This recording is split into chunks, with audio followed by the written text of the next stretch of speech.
¿Crees que conoces todo sobre la época de oro del cine mexicano? Piénsalo 2 veces.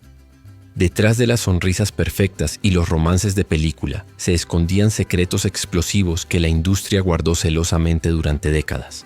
Hoy, en Historias y Biografías del Cine, vamos a romper el silencio y revelar las anécdotas más impactantes, polémicas y jamás contadas de tus estrellas favoritas.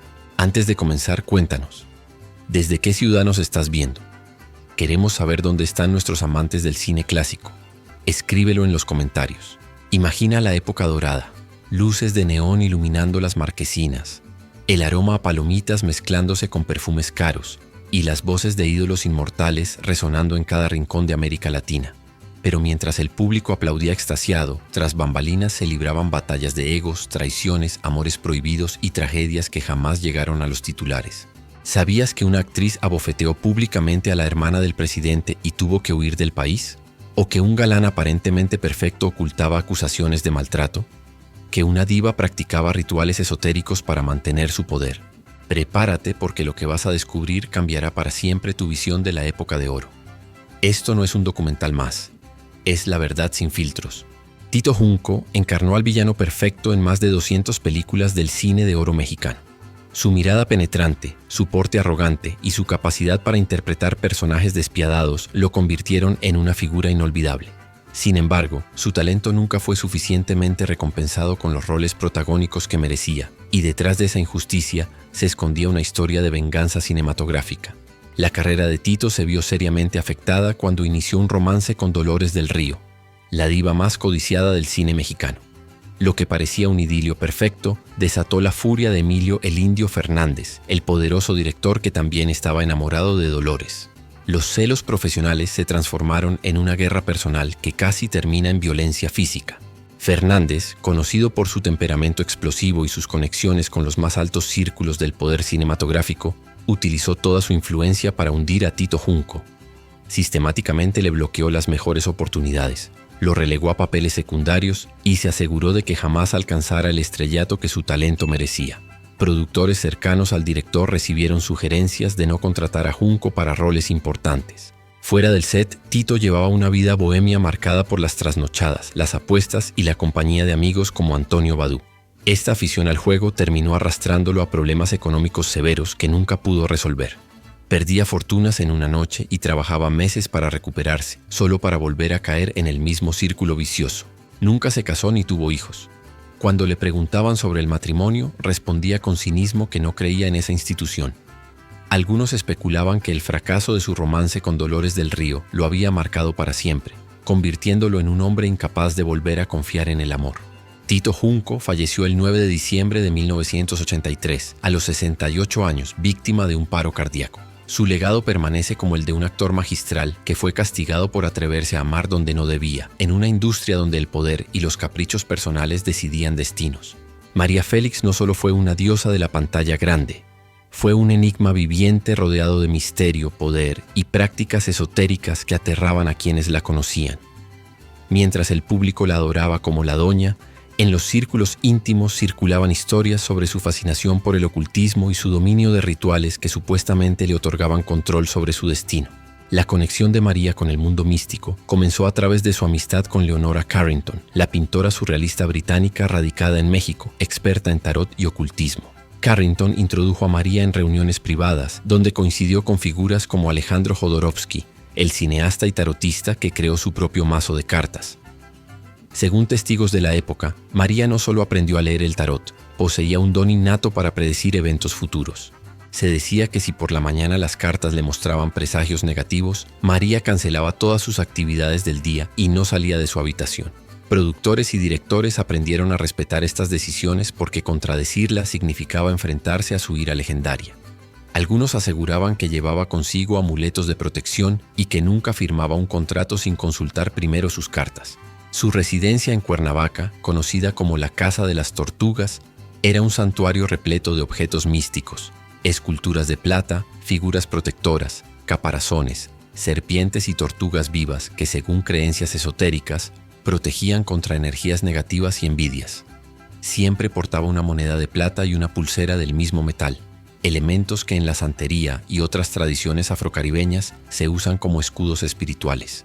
Aunque nunca se comprobó su pertenencia a la religión yoruba, varios de sus amigos cercanos, incluyendo a Ernesto Alonso, la acercaron a chamanes y rituales para contactar con su hermano fallecido en circunstancias misteriosas. Esta experiencia reforzó su creencia en dimensiones más allá de lo visible y alimentó los rumores sobre pactos oscuros que explicarían su eterna belleza y su poder indestructible en una industria dominada por hombres.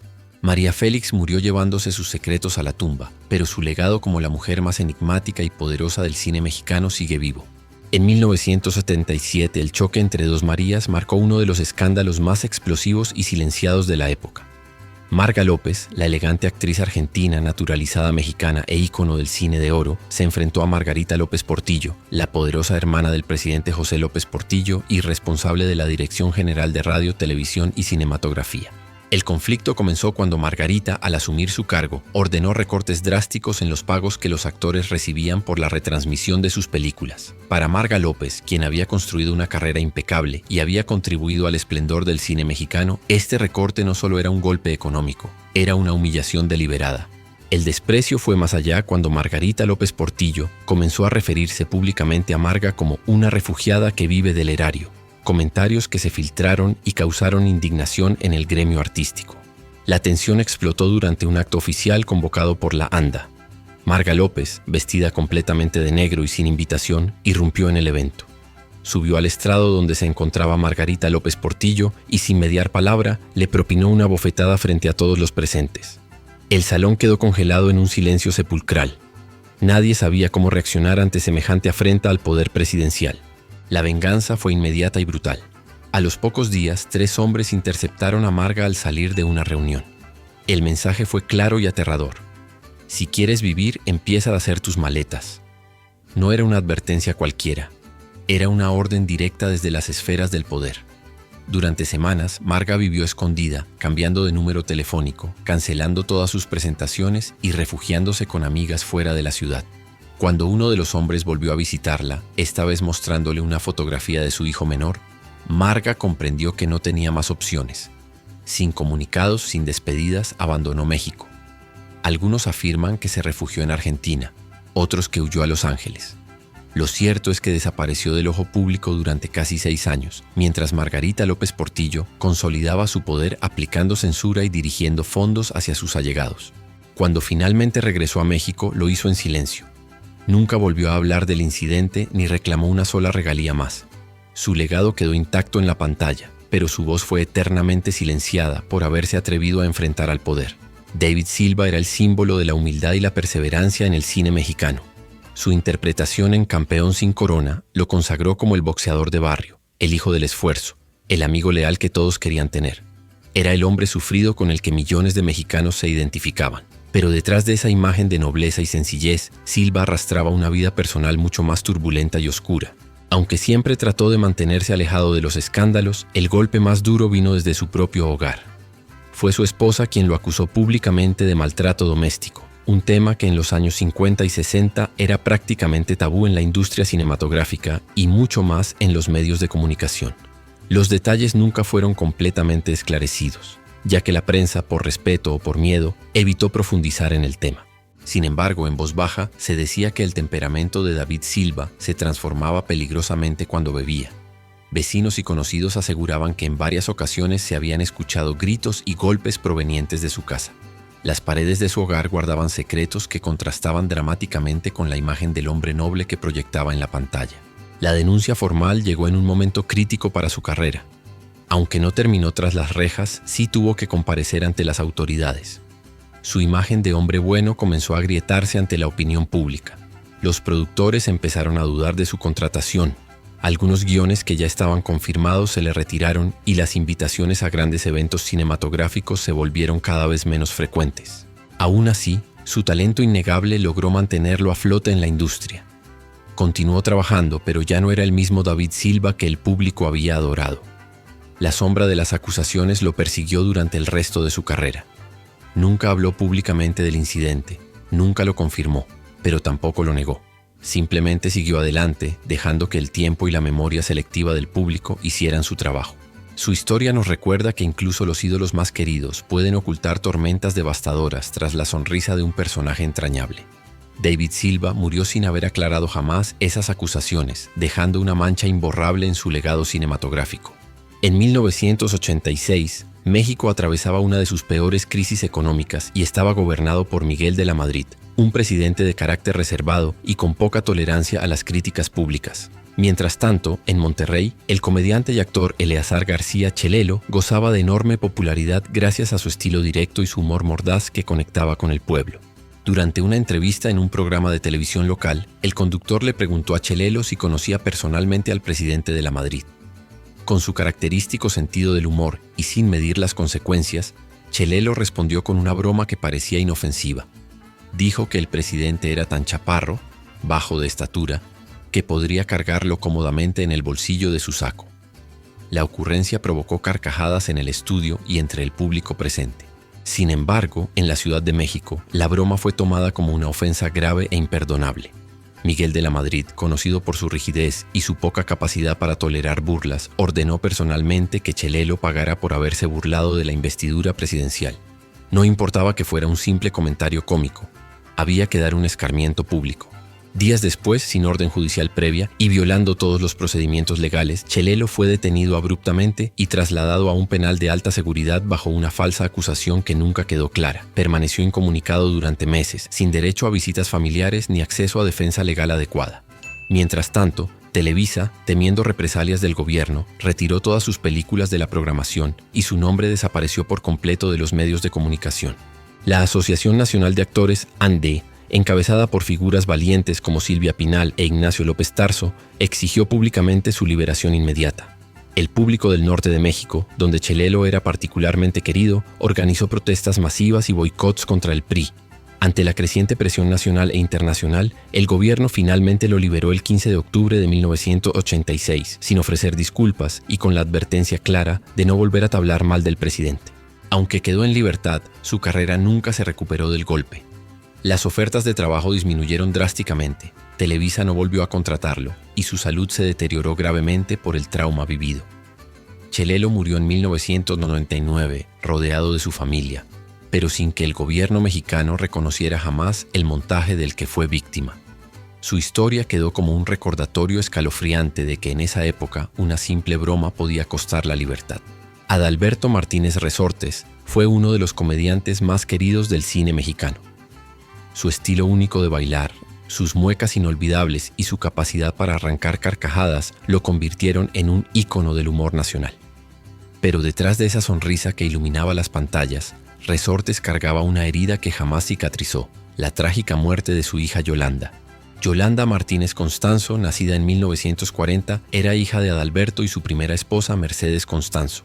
Desde temprana edad mostró una marcada inclinación por la música y heredó el talento artístico de su padre. Su carisma y su voz la llevaron a convertirse en una de las pioneras del rock and roll mexicano, formando parte del grupo Las 4 &T.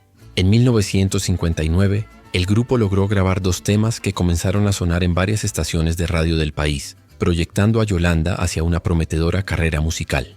Sin embargo, décadas después, su vida tomaría un giro trágico e inesperado. El 13 de mayo de 1996, Yolanda conducía su automóvil por la calle Bolívar, en pleno centro de la Ciudad de México, cuando fue interceptada por un delincuente armado. El sujeto intentó asaltarla y, no conforme con robarle sus pertenencias, también quiso despojarla del vehículo.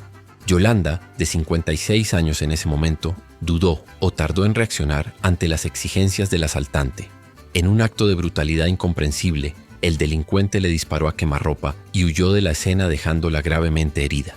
Los paramédicos la trasladaron de emergencia al Hospital General, donde los médicos hicieron todo lo humanamente posible por salvarle la vida, pero las heridas eran demasiado severas.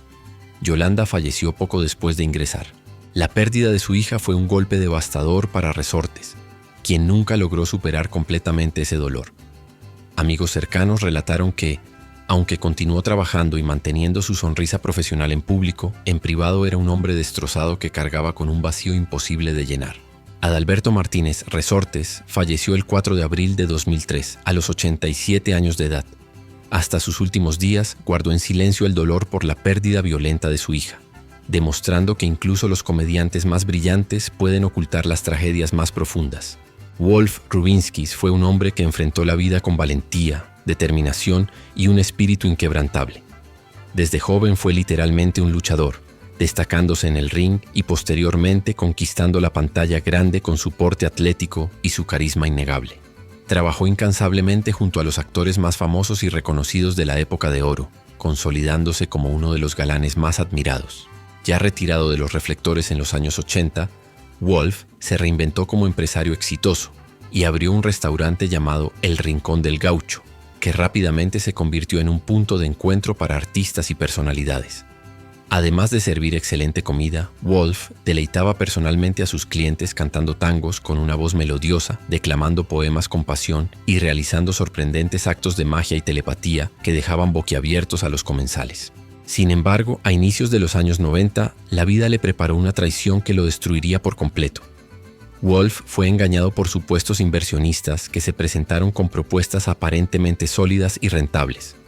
Lo convencieron de vender todas sus propiedades, incluyendo su querido restaurante, para invertir en una casa de bolsa que prometía multiplicar su capital de forma espectacular. El negocio resultó ser completamente fraudulento. Wolf lo perdió absolutamente todo: sus propiedades, sus ahorros, su patrimonio de toda una vida. Se quedó únicamente con su casa en Jardines del Pedregal, que incluso llegó a estar en proceso de embargo por deudas acumuladas. A partir de entonces enfrentó serios problemas de salud, especialmente cardíacos, y vivió con lo poco que le quedaba, dependiendo de la solidaridad de algunos amigos del medio artístico. La situación económica y el estrés constante deterioraron gravemente su salud.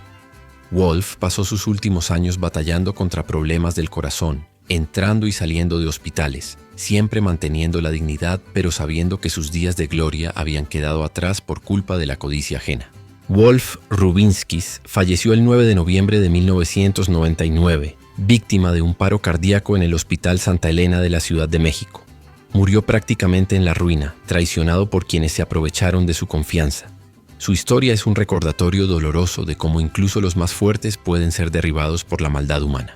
Amparo Ribeles fue una de las actrices más destacadas del teatro, cine y televisión en el mundo hispano. Dueña de una trayectoria impecable que abarcó décadas, era conocida por su talento extraordinario, su elegancia innata y una profunda discreción en su vida privada que rayaba en lo misterioso. Jamás reveló el nombre del padre de su hija y evitaba sistemáticamente hablar de romances, amores o desamores. Sobre sus relaciones personales, solía responder con ironía refinada que no quería arruinar matrimonios ajenos ni incomodar a los que ya habían fallecido. Esta actitud alimentó durante décadas la especulación y el misterio en torno a su vida íntima, convirtiéndola en un enigma viviente para la prensa y el público. A pesar de su férrea discreción, estuvo a punto de casarse en una ocasión. La boda con el actor Alfredo Mayo, galán de la época y casi 15 años mayor que ella, ya tenía fecha confirmada, invitaciones enviadas y hasta sacerdote asignado. Sin embargo, apenas 5 días antes de la ceremonia, Amparo decidió cancelar el enlace abruptamente, dejando a todos sorprendidos. Mayo, profundamente herido en su orgullo, nunca le perdonó el desaire público. Amparo justificó su decisión diciendo que había seguido el consejo de su madre, la también actriz María Fernanda Ladrón de Guevara, y que prefería evitar una vida de celos constantes junto a un hombre tan admirado y perseguido por las mujeres. Durante su juventud mantuvo un romance con el actor Jorge Mistral, aunque la relación no tuvo gran trascendencia ni desembocó en compromiso formal. Amparo nunca contrajo matrimonio y a comienzos de los años 50 asumió sola la maternidad de su hija María Fernanda, a quien crió con todo su amor y dedicación, manteniéndose siempre hermética sobre la identidad del padre. Uno de los golpes más devastadores en su vida ocurrió en 1981, cuando su nieta Amparo, residente en México, falleció a los 8 años víctima de lupus eritematoso. Pese a llevarla a Estados Unidos para recibir los mejores tratamientos médicos disponibles, la enfermedad fue implacable. La actriz confesó en entrevistas posteriores que hubiera dado toda su fortuna y hasta su propia vida por salvar a esa niña. En torno al padre de su hija circulaban múltiples rumores nunca confirmados. Una versión sostenía que fue un capitán del ejército español que terminó huyendo a México tras apropiarse de la paga de algunos compañeros. Según esta historia, el romance terminó abruptamente cuando el militar fue encarcelado en España, dejando a Amparo sola en tierras mexicanas con su pequeña hija. En México se decía que mantuvo una relación intensa con un personaje muy cercano al presidente José López Portillo, vínculo que fue mal visto por sectores conservadores de la sociedad mexicana. Ella vivió ese amor sin ocultarse hasta que la ruptura la marcó profundamente, llevándola a regresar a España tras casi 25 años en el extranjero. Desde entonces se concentró exclusivamente en su carrera y en su familia, evitando mostrarse públicamente con pareja alguna. Amparo Ribeles fue reconocida mundialmente por su enorme profesionalismo y su capacidad única para transmitir emociones complejas con el cuerpo y la voz. Sus colegas siempre hablaron de ella con respeto y admiración. Se retiró de los escenarios en 2006 debido a la osteoporosis que padecía y falleció el 7 de noviembre de 2013 en Madrid, a los 88 años, llevándose para siempre sus secretos más íntimos. Ángel Garaza, de origen español, fue uno de los actores más queridos y respetados por Mario Moreno Cantinflas, quien lo consideraba su favorito absoluto y lo contrataba con frecuencia para sus películas más importantes. Trabajar con Garaza era garantía de rodajes ágiles, profesionales y sin complicaciones, pues poseía una memoria prodigiosa para memorizar sus diálogos. Rara vez cometía errores durante las grabaciones y se distinguía por su profesionalismo impecable y su calidad humana que lo hacía querido por todo el equipo de producción. Sin embargo, Ángel tenía un vicio devastador que con el tiempo acabaría literalmente costándole la vida: el tabaco. Sus colegas recuerdan que tras cada jornada de trabajo era habitual que Garaza saliera de fiesta con amigos del medio artístico. En esas largas noches bohemias podía fumarse hasta 2 cajetillas completas de cigarros, uno tras otro, sin parar. Al día siguiente, en el set de filmación, su llegada se percibía desde metros de distancia por el intenso olor a tabaco rancio que lo acompañaba permanentemente, impregnado en su ropa, su cabello y su piel. Con el paso de los años, el hábito empezó a pasarle factura de manera alarmante.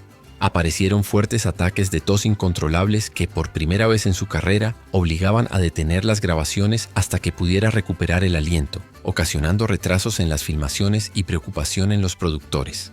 Preocupado por su salud deteriorada y por la posibilidad de perder su carrera, consultó a varios médicos que le advirtieron sobre el daño irreversible que estaba causándose. Sin embargo, no consiguió dejar el cigarro a pesar de múltiples intentos. Sus fallidos esfuerzos por abandonar el vicio le provocaban ansiedad severa y crisis nerviosas, y para calmar esa angustia volvía inevitablemente a fumar, creando un círculo vicioso imposible de romper.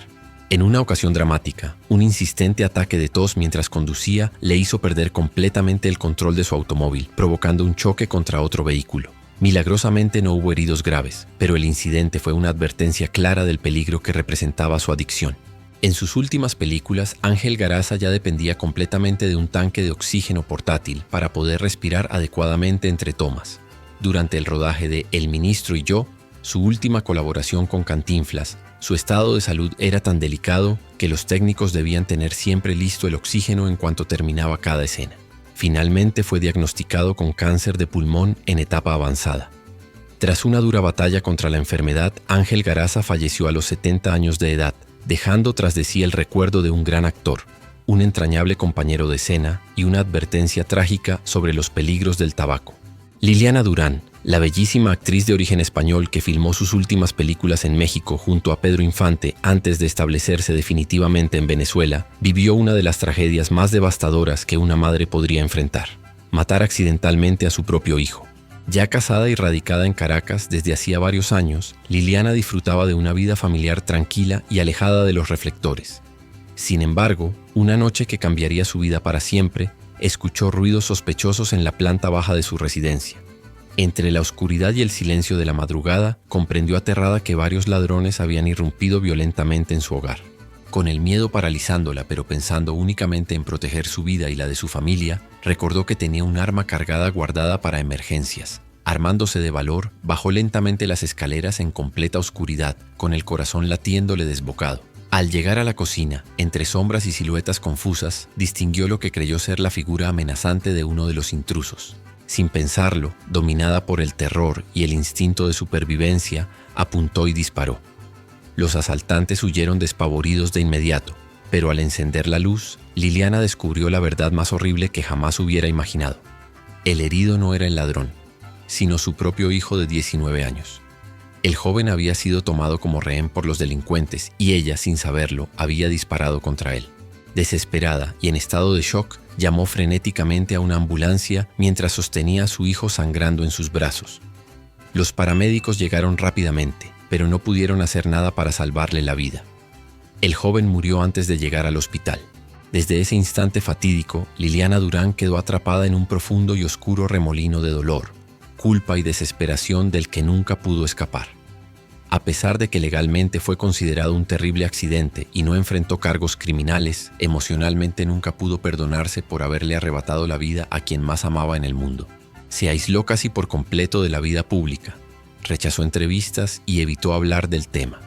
Quienes la conocieron en sus últimos años la describían como una mujer quebrada, perseguida eternamente por el fantasma de esa noche terrible.